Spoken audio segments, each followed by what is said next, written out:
My brother keeps flirting with my wife. My parents think they're a better match. They humiliated us at their dinner. But my wife exposed mom's secret affair. Now, my brother is stalking our house. We are moving to another city. Before we begin, please like this video and subscribe to the channel so you don't miss any new stories. Imagine being forced to sell your home and escape to a different city just because your own brother won't stop hunting your wife, while your parents cheer him on. It sounds like a psychological thriller, but this is the nightmare I've been living. It all peaked at a wedding anniversary dinner where a hidden truth exploded, changing our lives forever. This weekend, my mother and father invited Sarah and me to a formal dinner. It was meant to celebrate 3 decades of their marriage with our extended relatives. On the surface, it should have been a joyful milestone, but the thought of attending filled me with pure dread. The issue isn't my parents themselves, but my younger brother, Leo. Leo and I are only 2 years apart, yet there is zero affection between us. We've never had that sibling bond people talk about. Most of that coldness comes from his side. Since we were small children, he has carried a deep, heavy bitterness toward me. Our upbringing was incredibly intense. Our father was a career military man, and he ran our household like a training camp. He didn't just want us to do well. He demanded that we compete in every single aspect of life. Whether it was who could finish their chores faster or who got the best seat in the car, everything was a race. It wasn't about personal growth. It was about proving you were superior to your brother. Initially, I thought this rivalry was just part of growing up. Maybe it was even a bit motivating. But as we got older, the gap between us grew. I was naturally academic. I brought home top grades and trophies, making my parents look good. Leo, however, struggled in the classroom. Instead of helping him, my father used my success as a weapon to shame him. If Leo failed a test, he faced brutal consequences. There were nights he was denied food, or forced to stand perfectly still in a corner for so long that his muscles would collapse. My father would point at me and demand to know why Leo couldn't be more like his older brother. Eventually, Dad made me act as Leo's private tutor. I truly wanted to help him succeed, but Leo just wasn't built for books. He was a high-energy kid who loved the outdoors and using his hands. Forcing him to sit and study only made him hate me more. Over the years, that pressure turned into a deep-seated resentment that never went away. The breaking point: I was so focused on seeking my father's approval that I completely missed how much Leo was suffering. I didn't see the shadow he was living in until it almost became a tragedy. Just before I left for university, Leo tried to end his life by taking a massive dose of sleeping medication. It was a horrific wake-up call. My parents found him just in time, and the doctors saved him, but the family dynamic shifted instantly. It was as if my father finally realized the damage his rigidity had caused. After that, they started treating Leo like he was made of thin glass. Every word was measured, every demand was dropped. They were terrified that even the slightest bit of stress would break him again. Over the years, I've tried to mend things. I've said I'm sorry countless times for not protecting him when we were kids. But my parents took their guilt to an extreme. They began to baby him well into his adulthood. When Leo refused to go to college, claiming he couldn't handle the pressure of being away, they just let him stay. Now, Leo is a man in his late 20s with no degree and no stable career. He can't hold a job for more than a few months before he quits or gets fired for arguing with his bosses. He lives at home, pays no rent, and my parents cover every single one of his expenses. To be clear, he isn't suffering from a diagnosed mental disability. He goes to therapy occasionally, but he's functional. He has a social life, goes to parties, and spends his days drinking and hanging out with friends. He just does it all using my parents' retirement money. This is where my frustration began. My parents are so haunted by his past attempts that they are terrified to challenge him. And Leo knows this. He uses their fear to manipulate them into giving him whatever he wants. Because I felt sorry for my retired parents, I started sending them money every month to help with their bills. I thought I was being a good son, stepping up to fill the void Leo left. Little did I know, I was basically subsidizing his lifestyle while he made my wife's life a living hell. Over the years, I've tried to mend things. I've said I'm sorry countless times for not protecting him when we were kids. But my parents took their guilt to an extreme. They began to baby him well into his adulthood. When Leo refused to go to college, claiming he couldn't handle the pressure of being away, they just let him stay. Now, Leo is a man in his late 20s with no degree and no stable career. He can't hold a job for more than a few months before he quits or gets fired for arguing with his bosses. He lives at home, pays no rent, and my parents cover every single one of his expenses. To be clear, he isn't suffering from a diagnosed mental disability. He goes to therapy occasionally, but he's functional. He has a social life, goes to parties, and spends his days drinking and hanging out with friends. He just does it all using my parents' retirement money. This is where my frustration began. My parents are so haunted by his past attempt that they are terrified to challenge him. And Leo knows this. He uses their fear to manipulate them into giving him whatever he wants. Because I felt sorry for my retired parents, I started sending them money every month to help with their bills. I thought I was being a good son, stepping up to fill the void Leo left. Little did I know, I was basically subsidizing his lifestyle while he made my wife's life a living hell. My wife, Sarah, knows everything about my family's messy history. She absolutely detests Leo.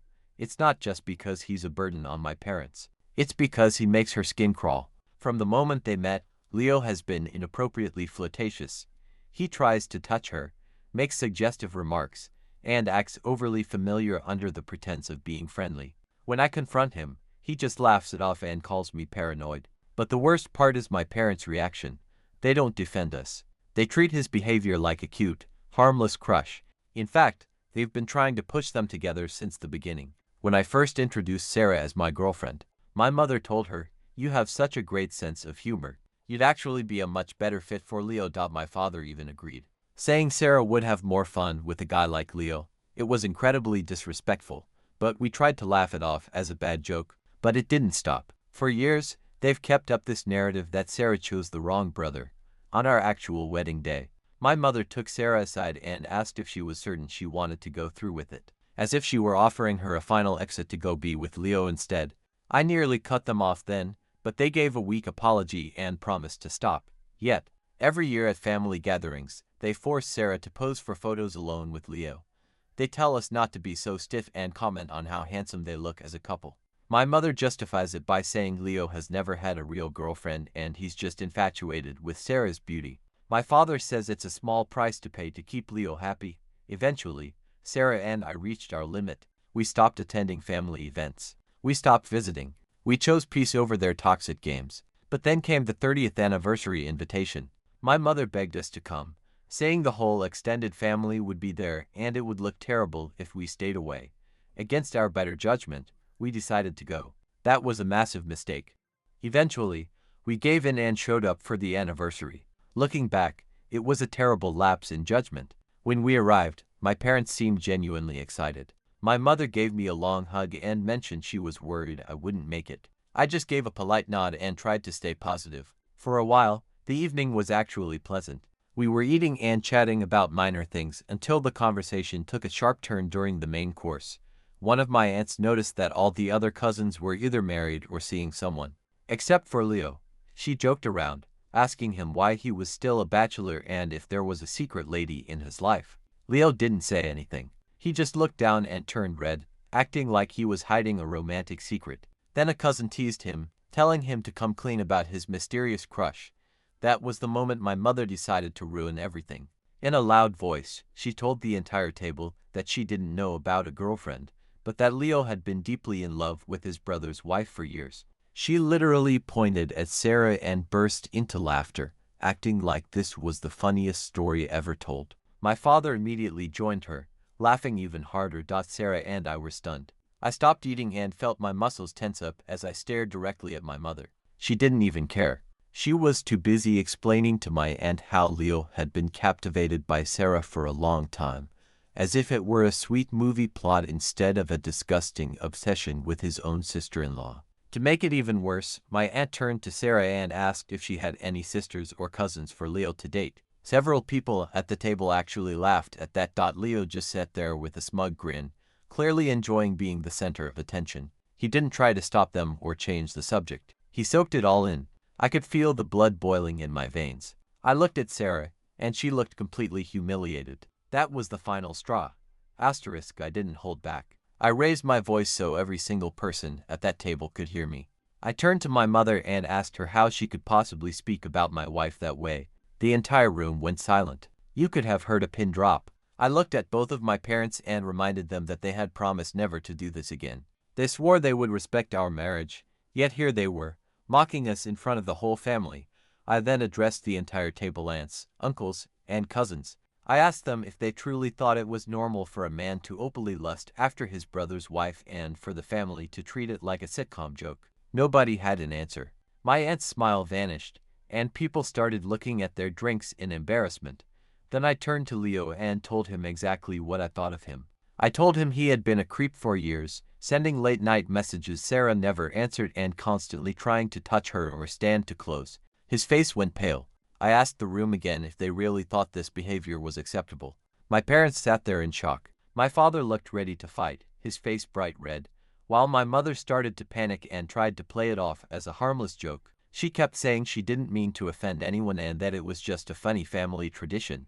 That was when Sarah, who had been quiet and hurt all night, finally reached her limit. She pushed her chair back, looked my mother in the eye, and spoke with a voice that cut through the room like a knife. She told my mother that since everything was just a joke, then her having an affair and cheating on my father years ago must have been just for fun, too. The silence that followed was deafening. My mother's face went white. I couldn't help but let out a short, satisfied laugh. Sarah had just revealed the one secret my parents had spent years trying to hide. Long ago, my mother had been unfaithful with a neighbor. My father had found out and only stayed for our sake. It was a dark, buried truth that I had shared only with Sarah. Now, after years of being disrespected and treated like a prize for Leo, Sarah used that truth to end the conversation. My mother started screaming, telling Sarah she had no right to bring up the past. My father joined in, calling Sarah disrespectful, but I stood up and shouted back. I told them they lost the right to talk about respect the moment they made my wife the punchline of their sick jokes. My mother started crying, trying to act like the victim, while the rest of the family sat there processing the fact that their perfect couple image was a lie. Leo finally spoke up, but only to blame me for ruining the party. He claimed I always made everything about myself. I was stunned. I told him he sat there and let mom announce his obsession like it was a game, and now he was mad at me for defending my wife. He just rolled his eyes and told me I was playing the victim again. We didn't stay to hear more. Sarah and I gathered our things and walked out of that house. I told them we were finished and warned them not to contact us until they were ready to take responsibility for their actions. Since that night, my phone hasn't stopped ringing. My parents have sent dozens of messages full of guilt and anger. They claim Sarah had no right to expose the affair and that we've destroyed my mother's reputation in the family.